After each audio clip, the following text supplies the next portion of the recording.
Hi, just wanted to touch base with everyone and talk a little bit about the Jena 6 case study, as well as the case study that you'll be reading and the significant activity you'll be preparing for the upcoming week. The discussion itself I thought went very well. I really appreciated people digging in a little bit more to learn about this case.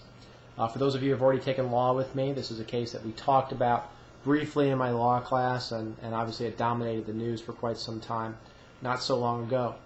But by looking at it this way as a case study and also exploring some of the ancillary materials associated with this case, I think that everybody learned a little bit more about it. And I think it's important to take cases like this and not just watch them passively, but try to put yourself in that position as a school leader and to think about, well, what are the things that you might have done differently, or at least you hope that you would have done differently in the situation. The other piece of the puzzle, though, is to really try to do the perspective taking to understand the administrator who's in that situation. There's a little bit of that in the discussion. A lot of you responded from the situation, well, if that was me, this is what I would do. But I want to challenge you to think about, were you saying if that was you in the context that you're in right now, then this is what you would do? Or were you really trying to appreciate what it meant to be a principal or an associate principal in that school, in that setting? Now, I think that you already did some of the work that I'm asking you to do, but like I said, I want to challenge you to think about that a little bit more. Now, the Jena 6 case study, we're going to continue as a case study you're going to write up for your significant activity number 1. Now, significant activity number 1, the directions and the rubric have been on the website. So you can visit them. They're just on the left-hand side as you go to the website. When you click on that, you'll see a very brief description of what it is you're supposed to do, identifying the ethical issues involved in the case, trying to understand what it is that the ethical thing is to do, what you should be doing in that situation, and then providing some specific recommendations. As you do that, I want you to consider what we just talked about, that perspective-taking piece. But I also want you to focus not just on the problems that are there for the school to function well and for the kids to be able to work together, and teachers and really the community as a whole to be able to make this school functional again. But also specifically, what makes an issue an ethical issue? And where are the ethical tripwires or barriers that are embedded in this case? I want you to use APA format, and there's in the rubric you'll see that APA is one of the grading measures. So you've already learned that, I'm sure, in this class. But if you haven't, rather not this class, but your program, if you haven't learned APA format, if you have some questions about it, I have APA help guides available on the course website. So that's how you're going to be moving forward with the significant activity. And feel free to draw from this discussion.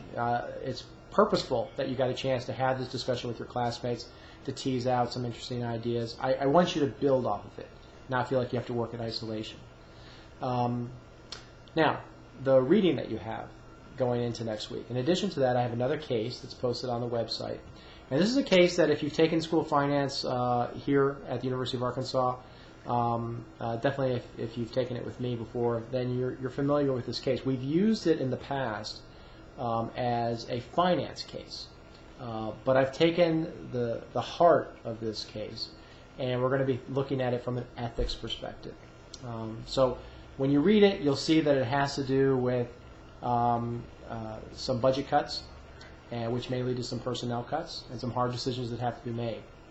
I don't want you to get too caught up in the finance of it, although it's interesting, and you'll have to do a little bit of that to understand the case, to really look at, where is the money now, and where can savings be found.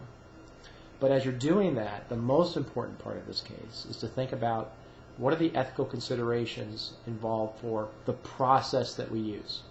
So how can we do this effectively? And that has to do with communicating effectively and honestly and fairly with who? You have to decide.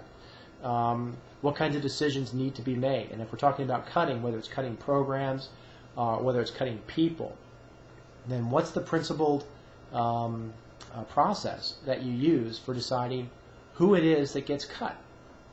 So these are the kind of questions that I want you to be considering, as well as others that occur to you as possible ethical dilemmas. And when we get to class, we're going to have a discussion about what it is you think needs to happen in this case. And then we'll talk about how it is you're going to do that and what is the most effective from a leadership perspective way to approach it, both in terms of gathering information, communicating what you're doing, making a final decision, and then communicating that decision.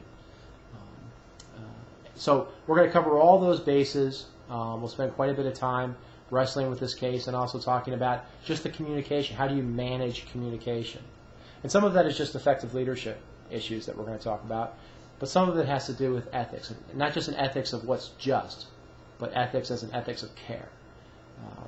And we'll talk about that concept as well. What does it mean to care for the people that are under your supervision, and why is that an ethical issue? So, if you have any questions, let me know, and I'm looking forward to seeing you next week.